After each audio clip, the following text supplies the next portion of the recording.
ठाण्यातील जांभळी नाका येथील भाजी मंडई परिसरात एका मका विक्रेत्याचा धोकादायक प्रकार समोर आला आहे। रस्त्यावर साचलेल्या अस्वच्छ पावसाच्या पाण्यात मका धुत असल्याचा व्हिडिओ सोशल मीडियावर व्हायरल झाला असून या प्रकारामुळे नागरिकांमध्ये संतापाची लाट उसळली आहे। अन्न सुरक्षा आणि सार्वजनिक आरोग्याच्या दृष्टीने गंभीर मानल्या जाणाऱ्या या घटनेमुळे महापालिकेच्या आरोग्य विभागाच्या कार्यक्षमतेवरही प्रश्नचिन्ह उपस्थित केले जात आहे।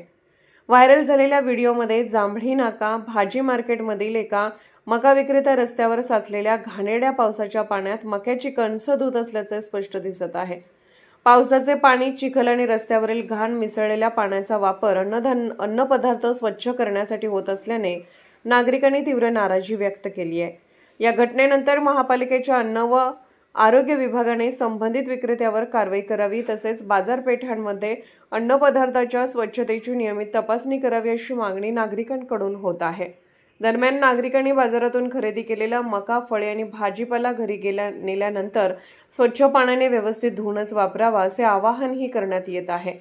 सोशल मीडियावर हा व्हिडिओ मोठ्या प्रमाणात शेअर होत असून या प्रकरणी प्रशासन कोणती कारवाई करते याकडे लक्ष लागले आहे।